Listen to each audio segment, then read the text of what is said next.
ওকে, class শুরু করতেছি। আজকে হচ্ছে আমাদের ম্যাথমেটিক্স এর 3 নাম্বার ক্লাস। আহ আমি হচ্ছে আমার স্ক্রিনটা এখন শেয়ার করব, সরাসরি ক্লাসে চলে যাব।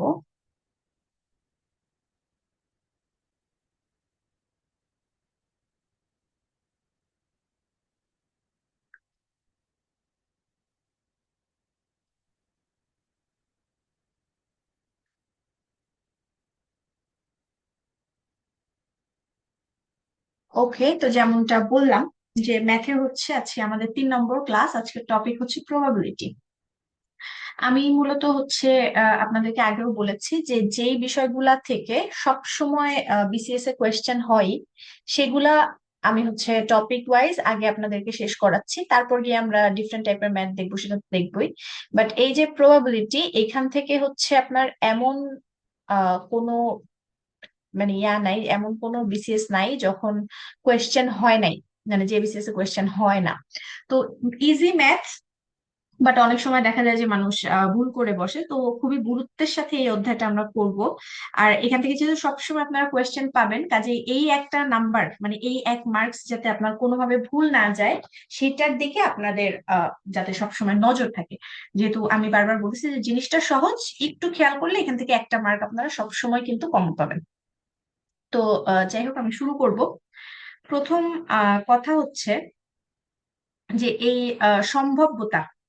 সম্ভাব্যতার মানে হচ্ছে আপনার সম্ভাবনা, সোজা বাংলায় যে আমরা যে কোনো কিছু ঘটার যে সম্ভাবনা বুঝাই, সেটাকে আমরা এই ম্যাথমেটিক্স এর ভাষায় সম্ভাব্যতা বলতেছি। তো কোনো কিছু ঘটার সম্ভাবনা কত হতে পারে? সর্বোচ্চ সম্ভাবনা কত হতে পারে? 1 হতে পারে। যে বিষয়টা হচ্ছে নিশ্চিত, ঠিক আছে, যে বিষয়টা আমরা নিশ্চিত ভাবে জানি যে এটা ঘটবেই, সেটার সম্ভাবনা হচ্ছে আমার 1। আর যে বিষয়টা একেবারেই অসম্ভব, ঘটার কোনো চান্সই নেই, সেইটার সম্ভাবনা শুধুমাত্র হবে হচ্ছে আমার 0। বাকি সবকিছুরই কোনো না কোনো সম্ভাব্যতা থাকে ভিতরে, 1 থেকে 0-র মধ্যে কোনো না কোনো সম্ভাব্যতা থাকে। তো এখন আপনি বলতে পারেন যে 0 কিসের সম্ভাবনা? 0 সম্ভাবনা থাকে এমন সব ঘটনার যেগুলো আসলে কখনোই ঘটবে না। লাইক আমি যদি বলি যে একটা হাতির আকাশে উড়ার সম্ভাবনা কত, মানে হাতির যেহেতু ডানা টানা নাই, ওর আকাশে উড়ার সম্ভাবনা 0। তো এই ধরনের অসম্ভব অবাস্তব কিছু ঘটনার সম্ভাব্যতা হবে 0। বাকি সবকিছুরই কিছু না কিছু অল্প হলেও সম্ভাব্যতা থাকবে বাস্তব ঘটনার। এবং যে ঘটনা একদম নিশ্চিত রূপে জানি আমরা, যেমন সূর্য কোন দিকে উঠে, এটা উঠে হচ্ছে আপনার পূর্বে। এখন যদি আমি বলি যে সূর্য কালকে পূর্ব দিক থেকে উঠবে, এটা সম্ভাবনা কত? অবশ্যই 1, কারণ এটা তো জানাই যাচ্ছে এটা একটা সত্য ঘটনা, সবসময় এটা ঘটে। তো এই ধরনের ফ্যাক্ট গুলা হচ্ছে প্রবাবিলিটির 1 সম্ভাবনা ধারণ করে, যেটা অবশ্যই ঘটবে বা সবসময় ঘটতেছে আমরা জানি। তো এখন আমি আপনাদেরকে যেটা বলবো যে প্রবাবিলিটি বাইর করব কিভাবে, মানে প্রবাবিলিটি কাকে বলে বা প্রবাবিলিটি কত হতে পারে সেটা তো আমরা দেখলাম। তো প্রবাবিলিটি আসলে আমরা বের করব কিভাবে, কোনো একটা ঘটনা ঘটার প্রবাবিলিটি? তো কোনো একটা ঘটনা আমরা যদি সহজ ভাবে বলি, যে মনে করেন একটা ঘটনা 5 রকম ভাবে ঘটতে পারে। এবার এর মধ্যে থেকে আমি একটা চুজ করতেছি যে এই একরকম ভাবেই আমার ঘুরতে হবে। মনে করেন 5টা ওয়ে আছে আপনার বাসা থেকে স্কুলে যাওয়ার, ঠিক আছে।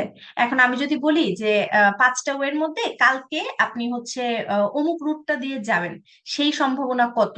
তাহলে ওই একটা হচ্ছে আমার ফেভারেবল কেস, মানে আমি ওই একটাকে চুজ করতেছি, ওইটাকে আমি বের করবো যে ওই রাস্তা দিয়ে আপনার যাওয়ার প্রবাবিলিটি কত। মানে আমি মনে করেন জানি না যে আপনি কালকে কোন রাস্তা দিয়ে স্কুলে যাবেন, বাট 5টা রাস্তা আছে, তার মধ্যে একটা নির্দিষ্ট রাস্তা আপনার কালকে ব্যবহার করার প্রবাবিলিটি কত। এখানে আমার ফেভারেবল কেস হচ্ছে 1, মানে যে রাস্তাটা আমি চুজ করেছি। আর ওয়ে আছে টোটাল 5টা, কাজেই 5 দিয়ে ভাগ করব, এই হবে আমার প্রবাবিলিটি যে আমি যে নির্দিষ্ট রাস্তাটার কথা বলেছি, ওই রাস্তা দিয়ে আপনার যাওয়ার প্রবাবিলিটিটা হচ্ছে 1/5। তো এইভাবে হচ্ছে আমরা প্রবাবিলিটিটা হিসাব করি যে কোনো কিছুর জন্য। তো যাই হোক, আমি হচ্ছে একটু সূত্র নিয়ে কথা বলবো। লাইক মনে করেন আমরা সেট করেছিলাম ছোটবেলায়, সবাই আপনারা পড়েছেন, যে মনে করেন এ একটা সেট। এ সেটের মধ্যে আছে কত? 1, 2, 3। এই 1, 2, 3, এই এ সেটটাকে আমি যদি বলি যে নাম্বার অফ এ, মানে এন যদি আমি লিখি, তাহলে তার মানটা কত হবে? এই এ মানে বোঝায় হচ্ছে এ সেটের মধ্যে কতগুলা এলিমেন্ট আছে। এখানে এ সেটের মধ্যে এলিমেন্ট আছে 3টা, তাহলে আমি এখানে লিখবো নাম্বার অফ এ হচ্ছে 3। তার মানে কেউ আবার ভাববেন না যে সেটের মধ্যে সবচেয়ে বড় উপাদান 3 বলে এখানে 3 লিখছি।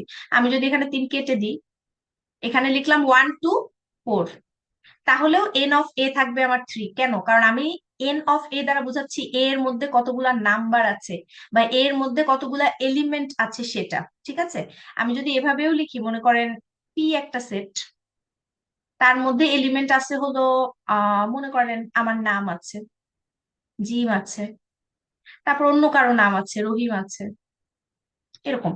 তাহলে এন অফ পি কত হবে? এন অফ পি হবে এই পি এর মধ্যে যতগুলো এলিমেন্ট আছে, এলিমেন্ট আছে কয়টা? একটা দুইটা, তাহলে এখানে P of N of P হবে 2। এই জিনিসটা বুঝাচ্ছি কেন একটু পরেই বলবো, এটা নিয়ে আমাদের কাজকর্ম আছে, প্রবাবিলিটিতে আমরা এই দিয়ে সূত্র ব্যবহার করব। তবে সেগুলো একটু অ্যাডভান্স লেভেলের, বিসিএস এ যে ধরনের কোয়েশ্চেন আসে সেগুলোর জন্য আপনাদের এতটা হয়তো লাগবে না, তারপরেও দু একটা কোয়েশ্চেন মাঝে মাঝে এসে পড়ে এই সূত্র রিলেটেড, তো সেগুলো আমরা দেখবো।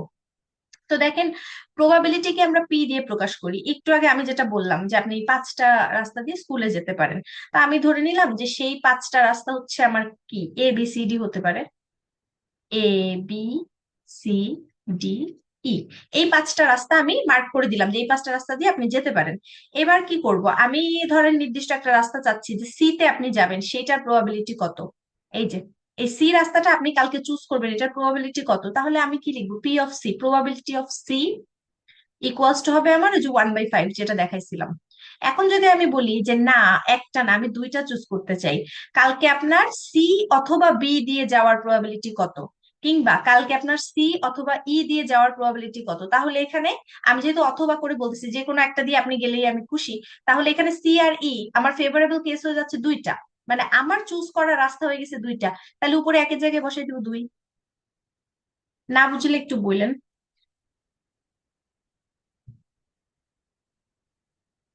বোঝা যায় কিনা একটু আপনারা বলবেন যদি কেউ থাকেন আর কি। জি আপু, বুঝছি। ওকে, ভালো। এখন দেখেন, আমি যে প্রবাবিলিটির কথা বলতেছি, প্রবাবিলিটির কিছু সূত্র আছে, মোটামুটি আমরা এই সূত্রগুলো নিয়ে একটু আইডিয়া রাখবো। সূত্রগুলো সবসময় ব্যবহার করবো তা না, বাট আইডিয়া রাখবো। তো আইডিয়ার ক্ষেত্রে আমাদের কি কি ধরনের আইডিয়া দেখেন। পি অফ এ ইউনিয়ন, মানে আপনারা তো বুঝেন, এ ইউনিয়ন বি মানে হচ্ছে দুইটা সেটের মধ্যে ইউনিয়ন করা। যেমন এ সেটটার মধ্যে যদি আপনার থাকে কি দিব, মনে করেন 2 3 4, এখানে বি সেটটার মধ্যে যদি থাকে 5 4 7, তাহলে ইউনিয়ন করা বলতে আসলে কি বুঝায়? ইউনিয়ন করা বলতে বুঝায় যে এই দুইটা সেটের মধ্যে যা যা কমন আছে তা তো নিবই, যা আনকমন আছে তাও নিব, যেগুলা দুইটা করে পড়ে গেছে সেগুলোর একটা নিলেই চলবে, মানে সবকিছু এই সেটের মধ্যে থাকতে হবে। এ ইউনিয়ন বি বলতে আসলে তাই বুঝায়। এ সেটটা আমার এই তিনটে এলিমেন্ট নিয়ে, আর বি সেটটা আমার এই তিনটে এলিমেন্ট নিয়ে। এবার ইউনিয়ন মানে হচ্ছে সবাই থাকতে হবে এর মধ্যে, 2 থাকবে, 3 থাকবে, 4 থাকবে, তারপর কি আছে, 5 আছে, তারপর 7 আছে। 4কে আমি আবার লিখবো না কারণ একবার লিখছি। তাহলে এটা হলো আমার ইউনিয়ন। আর ইন্টারসেকশন বলতে কি বুঝায়? A intersection B. Intersection B মানে শুধু কমন, মানে কিছুটা লসাগু গসাগুর মতো ব্যাপার। ইন্টারসেকশন মানে হচ্ছে শুধু কমন, এই দুইটা সেটের মধ্যে কমন কি এলিমেন্ট আছে? কমন আছে শুধু 4 না? তাহলে এখানে আমার এ ইন্টারসেকশন বি এর মান হবে শুধু 4। তো এই ইউনিয়ন আর ইন্টারসেকশন নিয়ে আমাদের প্রবাবিলিটি দুইটা সূত্র আছে, আমরা এই সূত্র দুইটা একটু মনে রাখবো। সূত্র যেভাবে মনে রাখার দরকার আমাদের, অন্যান্য অনেক কিছু সূত্রই আমরা মনে রাখি, তো এই সূত্র দুইটাও মনে রাখবো। সূত্রগুলো কেমন দেখেন, দুইটা ঘটনার মধ্যে যদি কোনো ধরনের সম্পর্ক না থাকে, এমন দুইটা ঘটনার মধ্যে আমরা যখন প্রবাবিলিটি নির্ণয় করব, তখন ইউনিয়ন সূত্রটা এরকম হবে যে মনে করেন probability of A union B.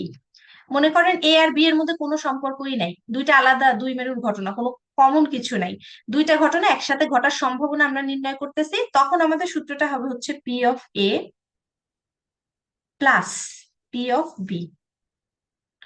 আর যদি তাদের মধ্যে কমন কিছু থাকে বা তাদের মধ্যে কোনো সম্পর্ক থেকে থাকে, এটা আমরা ম্যাথ করতে গেলে এমনিতেই বুঝতে পারবো, বাট সূত্রগুলো একটু লিখে রাখতেছে আপনারা যাতে নোট করতে পারেন।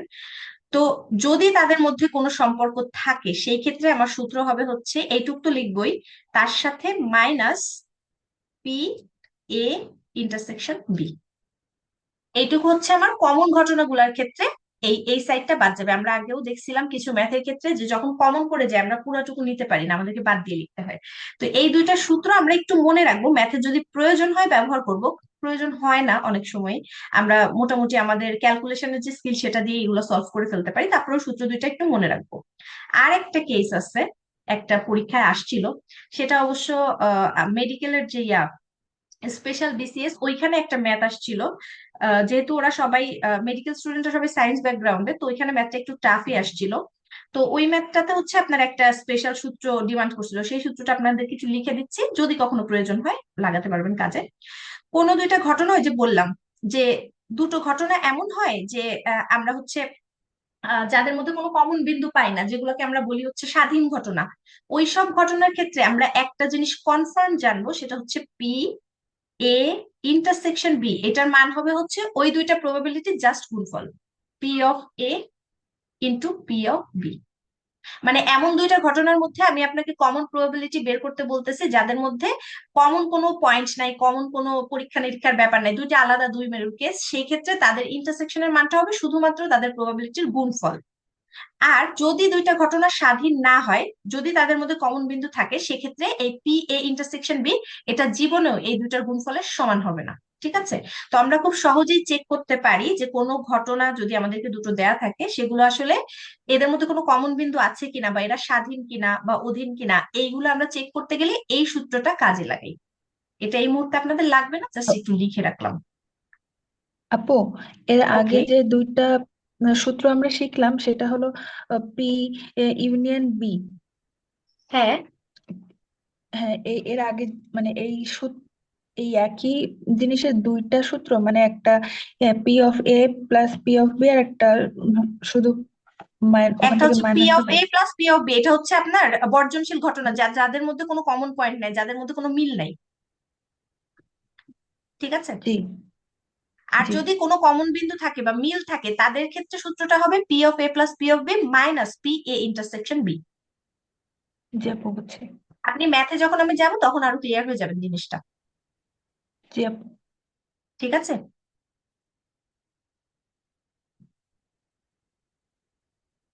আপনি কি আর কিছু বলবেন? না আপু, বুঝছি। ওকে। ওকে, আমরা হচ্ছে তাহলে আমরা মোটামুটি প্রবাবিলিটির যে ইয়েটা, মেইন ধারণাটা, সেটা আমি আপনাকে দিলাম। এখন একটু কোয়েশ্চেন দেখালে আপনার কাছে এই জিনিসটা পরিষ্কার হবে যে আসলে প্রবাবিলিটি দিয়ে আমি বুঝাচ্ছিটা কি। তো প্রথমত আমরা যেটা প্রথম সব সব ক্ষেত্রে আমরা যেটা করি, সেটা হচ্ছে বিসিএস এর কোয়েশ্চেন গুলো দিয়ে আমি শুরু করি, যে বিসিএস এ কেমন প্রশ্ন আসে। বিসিএস এ কেমন প্রশ্ন আসে সেটা দেখালে তারপর বুঝতে আসলে সুবিধা হয়, যে তাইলে বিসিএস এই ধরনের কোয়েশ্চেন আসে, আমাকে কি ধরনের ম্যাথ প্র্যাকটিস করতে হবে। তো দেখেন, বিসিএস এর লাস্ট যেটা বিসিএস গেছে 46, ওইখানে প্রশ্ন আসছে কি, বললাম না প্রত্যেকটা বিসিএস এর প্রবাবিলিটি থেকে অন্তত একটা প্রশ্ন আসে, তো এই একটা করে কি প্রশ্ন আসে সেটা একটু আমি দেখাই। তো দেখেন 46 বিসিএস আসছে যে একটা ব্যাগের মধ্যে 5টা নীল বল আছে, তারপর হচ্ছে 10টা সাদা বল আছে, আর আছে হচ্ছে 20টা কালো বল। ঠিক আছে? তো টোটাল কয়টা বল আছে ওই ব্যাগটার মধ্যে?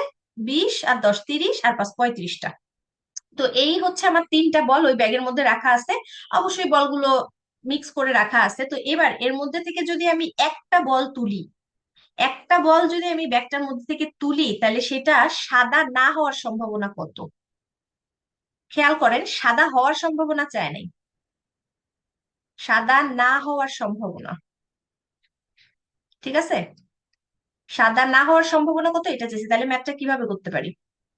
অবশ্যই আমি ম্যাথটা দুইটা ওয়েতে করতে পারি, অঙ্ক দেখলে এটা বোঝা যাওয়ার কথা যে সাদা না হওয়ার সম্ভাবনা, আমি অলরেডি আপনাদেরকে বলছি যে কোনো ঘটনা ঘটার সর্বোচ্চ যেটা প্রবাবিলিটি সেটা হচ্ছে 1।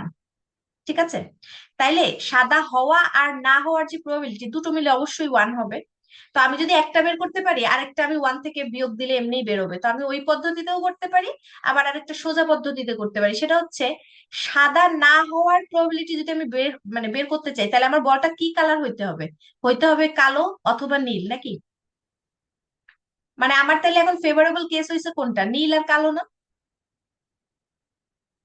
জি আপু। একটু বলেন না বুঝলে। জি আপু। বুঝছেন না?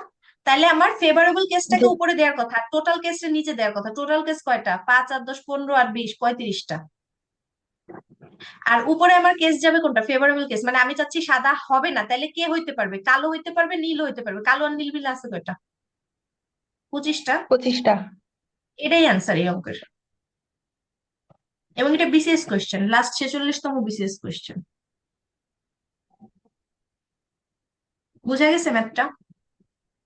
জি আপু। তো দেখেন এটা কাটাকাটি করলে কত হয়, 5 5 25, 5 7 35, এই 5/7 হচ্ছে অঙ্কটার অ্যান্সার।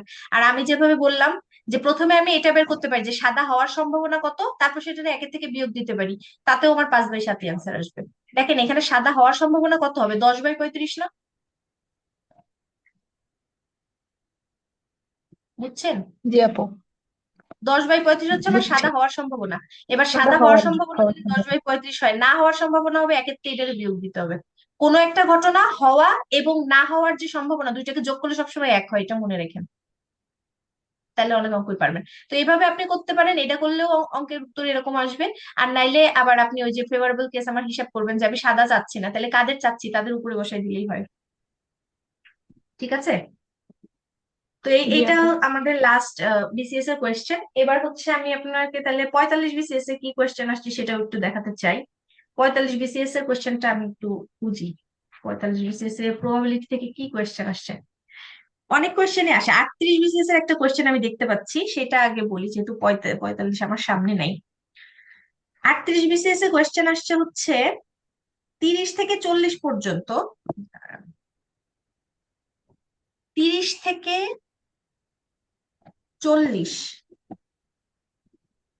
পর্যন্ত যে কোনো একটা আমি যদি সংখ্যা ইচ্ছা মতো নেই, সেই সংখ্যাটি মৌলিক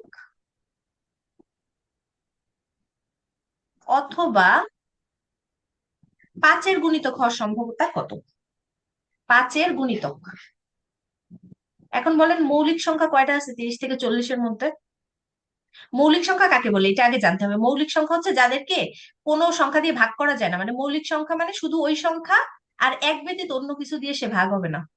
যেমন মৌলিক সংখ্যা কত হইতে পারে, 3 হইতে পারে একটা মৌলিক সংখ্যা, তারপরে আপনার 7 হইতে পারে মৌলিক সংখ্যা। কিন্তু এখন আমাকে বাঁচতে হবে 30 থেকে 40-এর মধ্যে মৌলিক অথবা 5-এর গুণিতক কারা আছে। 30 থেকে 40 টোটাল সংখ্যা আছে কয়টা বলেন তো? 11টা না? 30 থেকে 40 এমনি দেখলে মনে হচ্ছে 10টা সংখ্যা, কিন্তু 30 সহ কয়টা আছে, 11টা না? 11। তাহলে আমার টোটাল কেস 11, নিচে তো 11ই বসাবো, উপরে ফেভারেবল কেস বসাবো। ফেভারেবল কেস কত আমার? 30 থেকে 40-এর মধ্যে কে কে আছে? 31 আছে। 31 একটা মৌলিক সংখ্যা না? 31-এ কিছু দিয়ে ভাগ করা যায়? না। যায় না। 32-এ যায়, 33-এও যায়, 34-এ তো অবশ্যই যায়, 35-এও যায়। কিন্তু 35 আমার ফেভারেবল কেস, কারণ 35 হচ্ছে 5-এর গুণিতক, তাহলে 35 লিখবো না? বুঝতেছেন জি আপু। বিষয়টা? হ্যাঁ বুঝছি। হুম। এখন আমাকে একটা কথা বলেন, এই যে আমি এখানে যে 30টা লিখিনি, এটা আপনি বলেন না কেন যে 30ও লেখেন? 30 5-এর গুণিতক না?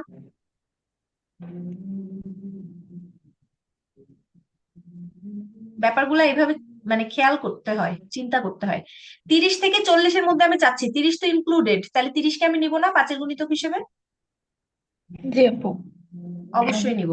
এরপর হচ্ছে আমার 31 মৌলিক সংখ্যা হিসেবে নিব, 35-কে নিচ্ছি 5-এর গুণিতক, 36 তো অবশ্যই কোনো কিছু দিয়েই এখানে কোনোটার সাথে ম্যাচ ভাগ। করে না। 37 একটা মৌলিক সংখ্যা নাকি? জি আপু। 38-কে কি নিব? না। আচ্ছা, তারপর 38, 39 তো মৌলিক সংখ্যা। 39 মৌলিক সংখ্যা? 3 13 39 না? ও হ্যাঁ। নিব না, না 40 আপু। নিব। শুনেন আপু, ওই যে একটু মানে কি বলে নামতা টামতা করে দেখবেন, হ্যাঁ? ওই ওরকম জি ভাবে আপু। একটা যদি ভুল বসায় ফেলেন তাহলে কিন্তু অঙ্কটা ভুল যাবে। যে বললাম না যে খালি 2 সেকেন্ডের ব্যাপার বুঝা, কিন্তু সেটার জন্য এই এই জায়গাটা আপনাকে সুন্দরভাবে চিন্তা করে বের করতে হবে। এখানে তাহলে আমার সংখ্যা হয়েছে কয়টা, 5টা। আমার ফেভারেবল কেস 5টা হয়েছে না? জি আপু। তাহলে 5 বসাবো উপরে, আমার টোটাল কেস ছিল 11। এই অঙ্কটা কি বুঝছেন? জি আপু। বুঝছেন, তাহলে তো খুবই ভালো। আচ্ছা, এবার 45 বিসিএস এর প্রশ্ন আমি পাইছি। 45 বিসিএস এর কি প্রশ্ন আসছে ওটা একটু দেখি। 45 বিসিএস এর প্রশ্ন আসছে 29 থেকে 38 পর্যন্ত সংখ্যার মধ্যে থেকে যে কোনো একটা আপনি ইচ্ছা মতো বেছে নিলে সেটা মৌলিক হওয়ার সম্ভাবনা কত। এটা এটা আরো সোজা, এটা আসছে খালি মৌলিক নিতে হবে। তো 29 থেকে 38-এর মধ্যে আমার মৌলিক সংখ্যা আছে কয়টা বলেন তো? 29 নিতে হবে, 29, এটা কিন্তু খেয়াল রাখেন। আর 29 29 একটা, থেকে 38 টোটাল কেস কয়টা? 30, 29 থেকে 38, 10টা। 29 সহ কয়টা? 10টা না? জি আপু। টোটাল কেস 10টা, মানে 29 গুণে গুণে 38 পর্যন্ত গেলে হবে 9, আর 29 সহ নিলে হবে 10। তো এই হচ্ছে আমার টোটাল কেস। এবার উপরে বসাবো ফেভারেবল কেস, মানে মৌলিক সংখ্যা কারা। তো 29 নিজেই একটা মৌলিক সংখ্যা বসাইছি। এবার 30 তো নেওয়া যাবে না, 31 কে নেওয়া যাবে, 32 কে নেওয়া যাবে না, 32, 33 কে নেওয়া যাবে না, 34 কে যাবে না, 35 কেও যাবে না, 36 কেও যাবে না, 37 কে কি যাবে না? যাবে। 37 কে কিছু যাবে দিয়ে ভাগ করা যায়? না, যায় না। আর 38 তো অবশ্যই 2 দিয়ে ভাগ করা যায়। 38 কেও আমি নিবো না, তাহলে পাইছি কটা? 3টা না? 3টা। এই হলো 3 3/10। 3/10। এটাই এটাই এই অঙ্কের অ্যান্সার, এটাই বিসিএস এ আসছে। বোঝা যাচ্ছে বিষয়গুলো? জি আপু। বুঝলে খুবই ভালো, জিনিসগুলো সহজ।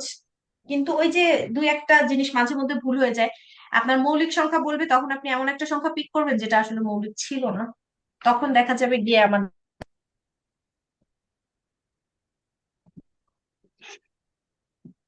একটু চার্জে দিয়ে দেয়।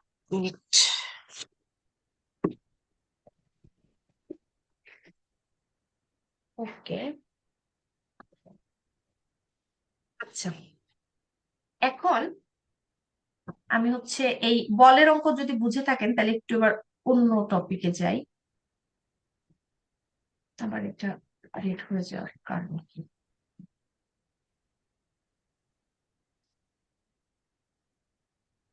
ওকে, কিছু ম্যাথ আসে এরকম যে আপনার কয়েন টস করা, দেখছেন কখনো? জি আপু, 9 10-এ 9 10-এ দেখছেন, ছিল। বিসিএস এও আসে, হ্যাঁ। তো বিসিএস এ যেহেতু আসে, এই জিনিসটা আমরা একটু শিখে রাখবো। এটা খুব একটা কঠিন না, সোজা। তারপরে আমি জাস্ট বেসিক যতটুকু বলার, একেবারে বাদ না দিয়ে, আমি জানি এটা সবাই পারবে। দেখেন, কয়েন টস যদি আমি করি, একটা কয়েনের কয়টা পিঠ আছে? দুইটা না? 2টা। একটা কয়েনের দুইটা পিঠ, একটা হচ্ছে হেড, একটা হচ্ছে টেল, এভাবেই আমরা বলি। এখন একটা কয়েন যদি আপনি ছুঁড়ে মারেন, তাহলে দুইটাই প্রবাবিলিটি আছে মানে সামনে পড়ার, সেটা হচ্ছে হেড আর টেল। তাহলে দুইটারই প্রবাবিলিটি হচ্ছে হাফ করে, নাকি? দুইটা মিলে যেহেতু 1 হবে। বুঝা গেছে জি আপু। বিষয়টা? জি। তাহলে এইটুকু যদি বুঝেন, তাহলে আরেকটা জিনিসও বুঝবেন, যে একটা ছক্কা যদি আমি নিক্ষেপ করি, একটা ছক্কার 6টা পিঠ না? এই জি আপু। ছক্কার যে কোনো একটা সাইড উঠার সম্ভাবনা হবে 1/6, কারণ সবাই মিলে হইতে হবে 6। 1। তাহলে 6টা পিঠ আছে, হবে হলো 1/6। এটা একটু পরে লাগবে, এমনি বললাম। তো আমি কয়েন নিয়ে কথা বলতেছি। কয়েনের আমি একটা কয়েনকে যদি টস করি, তাহলে যে কোনো একটা সাইড আসার সম্ভাবনা হচ্ছে আমার হাফ। এখন বলেন, দুইটা কয়েন যদি আমি একসাথে টস করি, তাইলে আমার কি কি ধরনের কেস আসতে পারে?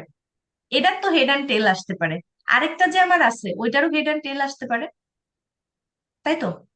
তাহলে প্রথমে জি এটারে আপু। আমি মনে করেন মারছি, এটার হেডও আসতে পারে, টেলও আসতে পারে। এবার পরের যেটারে মারছি, ওইটার হেড যদি আসে, তাহলে এটার হেডের সাথে আসতে পারে, আবার এটার টেলের সাথে এটার হেড আসতে পারে। আবার কি কোন কেসটা হতে পারে? হেড এটা অ্যান্ড হেডের টেলের সাথে সাথে, টেল। হ্যাঁ, টেলের সাথে টেল আসতে পারে, হেডের সাথেও টেল আসতে পারে। এরকম টেল চারটা, এর আসতে বাইরে পারে। কি আর সম্ভব? না। মানে দুইটা কয়েন টস করলে এর বাইরে আর কি যাবে, এটা বোঝানোর চেষ্টা করতেছি। তাহলে সেই ক্ষেত্রে আমি যদি বলি যে আমি দুইটা কয়েন একসাথে টস করছি,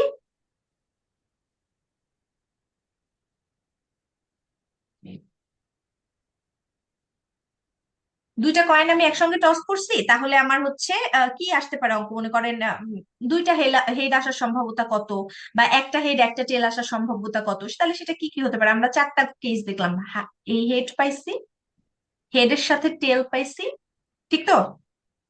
এবার জি টেলের আপু। সাথে হেড পাইছি, আর টেলের সাথে টেল পাইছি। এই চারটা তো আমার ঘটনা। টেল। এখন যদি বলে যে দুইটা কয়েন আমি একসাথে টস করছি, একটা হেড আর একটা টেল আসার সম্ভাবনা কত, তাহলে আমি এখানে কত লিখবো বলেন? আমার কেস টোটাল পাইছি কয়টা? চারটা।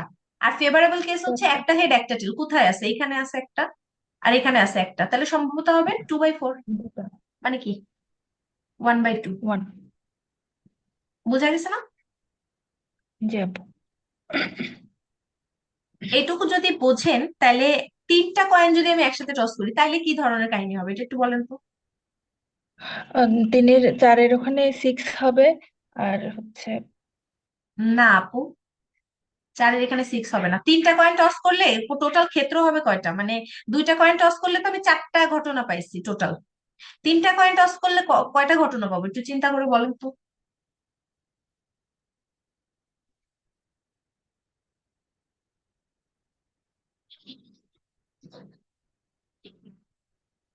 আমি দেখাবো, বাট আপনি একটু চিন্তা করলে ভালো হতো। যাই হোক, মনে করেন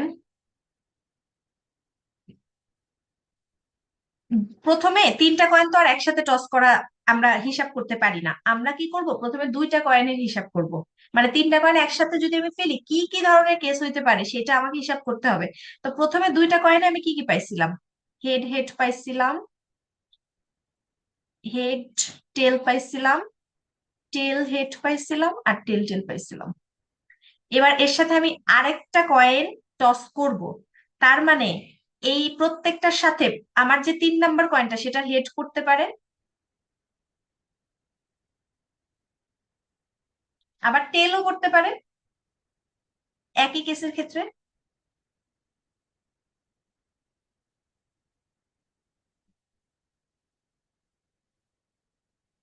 এরকম না বিষয়টা?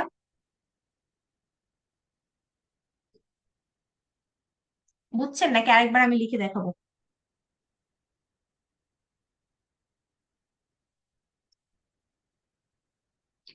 এই বিষয়টা কি বুঝেন নাই?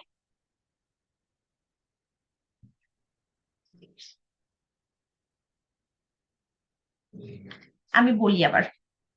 মনে করেন আমরা দুইটা কয়েন যখন ফেলছিলাম তখন দুইটা কয়েনের জন্য আমি চারটা করে ক্ষেত্র পাইছি, তাই না? দুইটা কয়েন কিভাবে কিভাবে আমাকে রেজাল্ট দিতে পারে? Head head head tail, tail head tail tail, এরকমই তো পারে, এর বাইরে তো কিছু পারে না। এবার এই দুইটা কয়েনের সাথে আমি যদি আরেকটা কয়েনকে টস করি তাহলে সেই কয়েনের দুইটা রেজাল্ট এই চারটার সাথেই সেই দুইটা করে বসে যাবে না? তাহলে টোটাল ক্ষেত্র আমার আটটা হবে না? এটা একটু চিন্তা করে বলেন তো।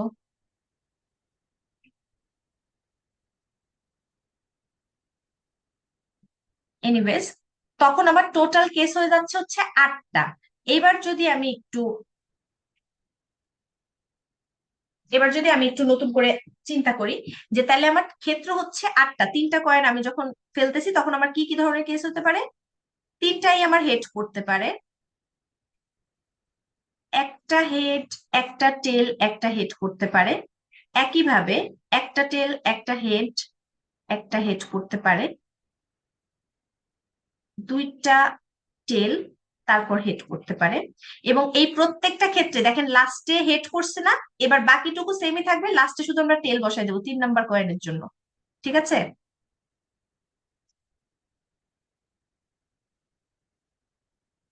দেখেন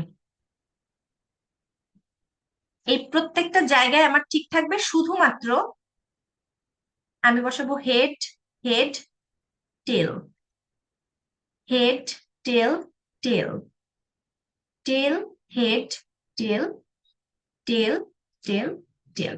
এটা হচ্ছে ওই যে যেভাবে আমরা প্রথমে দুইটা কয়েন দিয়ে টস করছিলাম তার সাথে এবার লাস্টের কয়েনটা দুইটা রেজাল্ট আমি যোগ করে দিছি। এই হচ্ছে আমার টোটাল কেস যখন তিনটা কয়েন আমি একসাথে টস করতেছি। এই ধরনের ঘটনা আমার হইতে পারে, যেখানে আমার টোটাল কেস হয়েছে হচ্ছে আটটা। আট সবসময় তাহলে নিচেই থাকবে। এবার আমি কি করবো, আমাকে যদি এই ধরনের অঙ্ক চাই যে আমি একটা মুদ্রা 3 বার নিক্ষেপ করার পরে এমন ঘটনা কয়বার ঘটবে যে আমি 2 বার হেড পাবো, তাহলে এবার আমি একটু গুনতে আমার সুবিধা হবে। 2 বার হেড কোথায় কোথায় আছে? এখানে 2 বার আছে, এখানেও 2 বার আছে, এখানে নাই, এখানে তো 3 বার আছে। 3 বার আমি নিব না, 2 বার নিব। 2 বার কই, এই যে 2 বার। আবার 2 বার আছে কোথায়? আর 2 বার নেই, তাহলে কয়বার হচ্ছে টোটাল? 3 বার হচ্ছে। জিনিসটা না বুঝলে আপনারা বললেন। মানে আমি জাস্ট গুণে দেখাচ্ছি যে কতবার করে হয়, আমার ফেভারেবল কেস যতবার হবে আমি সেটারে উপরে লিখবো, 3 বার 4 বার যাই হোক সেটা লিখবো।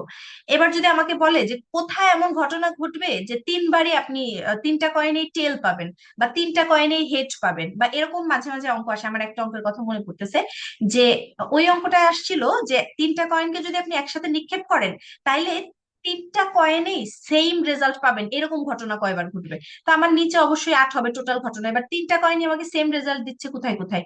একবার দিচ্ছে তিনটাই হেড, যেটা হচ্ছে আমার এই যে এখানে। আরেকটা দিচ্ছে তিনটাই টেল, সেটা হচ্ছে আমার এখানে। তাহলে কয়বার পাচ্ছি আমি ঘটনা? দুইবার। এই হচ্ছে মুদ্রার অঙ্ক। খুব বেশি টাফ না, কিন্তু তারপরেও গুনে গুনে ওই যে নমুনা করাটা একটু টাফ, সেটা একবার শিখে ফেলতে পারলে আপনার জন্য ইজি হয়ে যাবে। ঠিক আছে? যেটা আমি মনে করেন একটা অঙ্ক যদি বলি, আহ লাইক তিনটা তিনটা কয়েনের কি অঙ্ক হইতে পারে? একটা মুদ্রা যদি আমরা দুইবার নিক্ষেপ করি অন্তত একবার হেড করার সম্ভাবনা কত? এটা একটা অঙ্ক আমি দেখতে পাচ্ছি এখানে। তো দেখেন, দুইবার আমরা যখন ফেলছিলাম মুদ্রাগুলোকে কি কি রেজাল্ট আসছে? হেড হেড আসছিল, হেড টেল আসছিল, টেল হেড আসছিল, আর টেল টেল আসছিল। এটার মধ্যে বলছে যে একটা মুদ্রা দুইবার যদি আপনি নিক্ষেপ করেন অন্তত একবার হেড আসার সম্ভাবনা কত? অন্তত একবার হেড। এবার কিন্তু অঙ্কটা একটু চিন্তা করার মতো হয়ে গেছে। বলে নাই যে একবার হেড আসার সম্ভাবনা কত বা দুইবার হেড আসার সম্ভাবনা কত, নো, অন্তত একবার। তাহলে অন্তত একবার কি? অন্তত একবার তো পাইলে আমাকে নিতেই হবে, একের বেশি পেলেও আমাকে সেটা নিতে হবে। তো এখানে আমার টোটাল কেস আসছে হচ্ছে চারটা। অন্তত হেড আছে কোথায়? এখানে একটা আছে, এখানে একটা আছে, এখানে দুইটা আছে, তার মানে এর মধ্যে তো অবশ্যই অন্তত একটা হেড আমি পাচ্ছি। তো এবার আমাকে কিন্তু তিনটা কেস কনসিডার করতে হবে, 3/4 এটা নিতে হবে। এই জিনিসগুলো একটু খেয়াল রাখবেন যে অঙ্কের যে ল্যাঙ্গুয়েজ সেটা কি বলে। লাইক আমাকে যদি এখানে বলতো যে এই যে তিনটা মুদ্রা যদি আপনি একসাথে নিক্ষেপ করেন অন্তত একটা হেড আসার সম্ভাবনা কত, তাহলে দেখেন আমার কতগুলা কেস হয়ে যাইতো। নিচে অবশ্যই 8 বসবে, এবার অন্তত হেড কোথায় কোথায় আছে? অন্তত একটা হেড দেখেন আমার সব জায়গায় প্রায় আছে, জাস্ট লাস্টে এক জায়গায় নাই। তাহলে আমাকে কি দিতে হবে? এখানে 7 দিতে হবে। বুঝা গেছে বিষয়টা? এইভাবে হচ্ছে আপনাকে খেয়াল করে এই অঙ্কগুলা মানে করতে হবে, এছাড়া আর কিছুই না। তো আজকে আমরা যে বিষয়গুলো নিয়ে কথা বলতেছিলাম প্রবাবিলিটি, তার মধ্যে হচ্ছে আমার মূলত একটা সূত্র আমাকে মনে রাখতে হবে, সেটা হচ্ছে আমি যে ঘটনাটা নিয়ে কাজ করতেছি আমার ফেভারেবল কেস কয়টা সেটা আমাকে উপরে বসাইতে হবে। আমার ফেভারেবল কেস যা সেটা আমি উপরে বসাবো, আর যেটা আমার টোটাল কেস মানে টোটাল এই ঘটনাটা কয়বার ঘটছে সেটাকে আমি নিচে বসাবো। বুঝতে পারছেন? মনে করেন যদি আমি বলি আউট অফ নোহোয়্যার একটা কথা আমার মনে করেন মাথায় আসতেছে, আমি বলতেছি যে কোনো এক মাসে টোটাল হচ্ছে আমার কি হয়েছে, 15 দিন বৃষ্টি হয়েছে, 15 দিন হয় নাই। তাইলে ওই মাসের যে কোনো একটা দিন যদি আমি র্যান্ডমলি চুজ করি ওই ওই দিন বৃষ্টি হওয়ার সম্ভাবনাটা কত? তো আমি ধরে নিলাম মাসে সাধারণত 30 দিন হয়, অন্য কিছু বলে না দিলে আমি 30 ধরে করব। তো আমার টোটাল ঘটনা হচ্ছে 30 দিন। ঠিক আছে? তো আমি যদি এখন বলি যে কোনো একটা আমি ডেট সিলেক্ট করব সেই দিন বৃষ্টি হবে সেটা সম্ভাবনা, তো ওই মাসে 15 দিন টোটাল বৃষ্টি হয়েছিল, তার মানে 15টা হচ্ছে আমার ফেভারেবল কেস। আমি যে ডেটটা সিলেক্ট করতেছি সেটা ওই 15 দিনের মধ্যে থাকলেই হলো, সেদিন বৃষ্টি হবে এবং আমার যে উদ্দেশ্যটা সে ফুলফিল হয়ে যাবে। তাহলে আমি উপরে কত বসাবো? 15 বসাবো। নর্মাল সেন্সে আপনি যদি চিন্তা করেন তাইলেও জিনিসটা এরকমই দাঁড়াবে। দেখেন যে 30 দিনের মধ্যে 15 দিন বৃষ্টি হয়েছে, 15 দিন হয়নি, তাহলে যে কোনো একদিন বৃষ্টি হওয়ার সম্ভাবনা হবে হাফ। এটা এমনিতে নর্মাল সেন্সেও বোঝা যায়। ঠিক আছে? উম আর কি আছে এই ধরনের ম্যাথ? এই যে আমি আজকে আপনাদের কয়েনের ম্যাথ গুলা পর্যন্তই হচ্ছে করানোর চেষ্টা করব।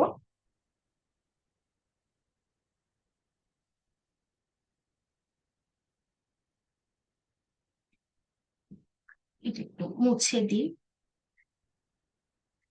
এছাড়া হচ্ছে এই এই এই যে আমাদের প্রবাবিলিটির যে চ্যাপ্টার সেখানে আরো কিছু ম্যাথ আছে, যেমন মনে করেন ছক্কার যে ম্যাথের কথা আমি বললাম ওই ম্যাথ গুলাও কিন্তু আসে।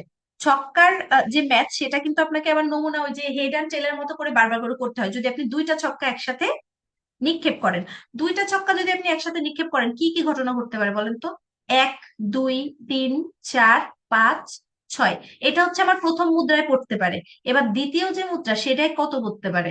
মনে করেন সেই মুদ্রাটায় যদি 1 পড়ে তাইলে আমাকে কেস কনসিডার করতে হবে প্রথম মুদ্রায় 1, দ্বিতীয় মুদ্রায় 1 হইতে পারে, প্রথম মুদ্রায় 2, দ্বিতীয় মুদ্রায় 1 হইতে পারে, প্রথম মুদ্রায় 3, দ্বিতীয় মুদ্রায় 1 হইতে পারে। এভাবে প্রত্যেকটার সাথে 1 নিতে হবে। এবার প্রত্যেকটার সাথে 2 নিতে হবে। 2 তো পড়তে পারে দ্বিতীয় মুদ্রায়, তাহলে এখানে 2 হইতে পারে এরকম। এবার 3ও পড়তে পারে দ্বিতীয় মুদ্রায়। কত পড়তে পারে? 3 পড়তে পারে। এইভাবে করে প্রত্যেকটা নমুনা আমাকে করতে হবে। টোটাল আমার কেস আসবে, দুইটা ছক্কা যদি একসাথে নিক্ষেপ করা হয় টোটাল কেস আসবে 36টা মনে হয়। হ্যাঁ, 36টা আসবে। তো এই 36টার মধ্যে যদি বলে, একটা র্যান্ডম কেস আপনি চিন্তা করেন, যদি বলে এই 36টার মধ্যে সেম সেম পড়বে দুইটা মুদ্রায়, সেটার কেসটা কতবার হতে পারে সেটা হিসাব করো। তাহলে দেখেন আমার কয়টা কয়টা ক্ষেত্রে আমার মুদ্রায় সেম সেম মান পড়তেছে, সেটা ইজি আমি হিসাব করতে পারি। আমার টোটাল কেস অবশ্যই 36 নিচে থাকবে। আর দুইটা মুদ্রাতেই সেম মান কোথায় কোথায় পড়ছে, এখানে একটা পড়ছে, এক এক, এবার দুই দুই পড়ছে, তিন তিন পড়বে, চার চার পড়বে, পাঁচ পাঁচ পড়বে, ছয় ছয় পড়বে, টোটাল ছয়টা, উপরে দিব ছয়। তাহলে কেসের আমার রেজাল্ট কত হবে? 1/6। এটা জাস্ট এমনি আপনাদেরকে ছক্কার বিষয়টা বলতেছি, ছক্কা নিয়ে যে ম্যাথ খুবই ইজি, আপনারা ওই ছক্কার জাস্ট মডেলিংটা করতে পারলে সবাই পারার কথা। ঠিক আছে, একটা ছক্কা যদি আপনি দুইবার নিক্ষেপ করেন, তাহলে যদি বলে যে একটা ছক্কা দুইবার নিক্ষেপ করলে দুইটা ছক্কায় যে মান আসবে তার যোগফল 9 হওয়ার সম্ভাবনা কত, এরকম একটা ম্যাথ আমি দেখছিলাম। তো নিচে আমার অবশ্যই 36, এবার 9 হবে কোথায় কোথায় হিসাব করলে বলেন তো। প্রথমে একটা দিয়ে আপনি হিসাব করেন, যে মনে করেন কততে হতে পারে, প্রথম মুদ্রায় 4, দ্বিতীয় মুদ্রায় 5, এরকম হইলে আমার 9 হইতে পারে। প্রথম মুদ্রায় 3, দ্বিতীয় মুদ্রায় 6, এরকম হইলে আমার 9 হতে পারে। তারপরে আর কিসে হতে পারে? 6-তে হতে পারে, 5-এর সাথে হতে পারে, 5-এর সাথে 4, আর কিছু থেকে হইতে পারে বলেন তো? 9 হতে পারে না। আমি জাস্ট 9 একটা র্যান্ডম সংখ্যা বলছি, অন্য কিছু দিয়েও আপনারা হিসাব করতে পারেন। তো প্রথম মুদ্রায় 4, দ্বিতীয় মুদ্রায় 5, এতে যদি 9 হয়, তাহলে এর আবার অল্টারনেট কেস আছে, যে প্রথম মুদ্রায় 5, দ্বিতীয় মুদ্রায় 4, এটা হলেও 9 হবে। এটার অল্টারনেট কেস আছে, প্রথম মুদ্রায় 6, দ্বিতীয় মুদ্রায় 3 হলেও 9 হবে। তাহলে আমার ফেভারেবল কেস হয়ে গেল 4টা, উপরে বসাই দিব 4, যা অ্যান্সার আসবে তাই। এভাবে জাস্ট আমি উদাহরণগুলো দেখাচ্ছি, এগুলা কঠিন কিছু না, জাস্ট মডেলিংটা আপনি যদি ঠিক মতো করতে পারেন। ঠিক আছে, তো এরকম যদি আমি 9 না বলে 8 বলতাম, তাহলে কোথায় কোথায় 8 বানাতে পারতাম, আরো বেশি হইতো সেটার রেজাল্ট। মনে করেন 4 আর 4 মিলে 8 হতো, তারপরে 5 আর 3 মিলে 8 হতো, 6 আর 2 মিলে 8 হতো, এবং সেটার অল্টারনেট কেসও আমাকে হিসাব করতে হতো। তাহলে এরকম তিনটা হলে এই পাশে আরো তিনটা হইতো, টোটাল হইতো কয়টা? 6টা, এখানে বসাইতাম তাহলে 6/36। 6/36 করলে যা রেজাল্ট আসতো তাই হচ্ছে আমার দুইটা মুদ্রা একসাথে, সরি, দুইটা ছক্কা একসাথে নিক্ষেপ করলে রেজাল্ট 8 হওয়ার সম্ভাবনা, মানে দুইটা মুদ্রায় যা যা উঠবে দুইটা ছক্কায়, তার যোগফল 8 হওয়ার সম্ভাবনা। এগুলো হচ্ছে অঙ্ক করার সিস্টেম, ইজি, কিন্তু আপনাকে ওই মডেলিংটা আগে ঠিক মতো হিসাব করতে হবে। তো যাই হোক, আজকে আমরা এই পর্যন্ত করব। এর পরের দিন হচ্ছে আমাদের তাসের কিছু অঙ্ক আছে, এগুলো আমাদের একটু ভালোভাবে শিখতে হবে, প্রতিবারই আসে। তো এই এই রিলেটেড ম্যাথ গুলো আপনারা কাইন্ডলি বাসায় যদি পারেন একটু প্র্যাকটিস করবেন, করে যদি কোনো প্রবলেম হয় নেক্সট ক্লাসে আমাকে বলবেন। আর আমি তো আপনাদেরকে বলছি হোয়াটসঅ্যাপে আমাকে টেক্সট করার জন্য। তো যাই হোক, আজকের মতো হচ্ছে এই ক্লাসটা এখানেই শেষ করতে। আল্লাহ হাফেজ।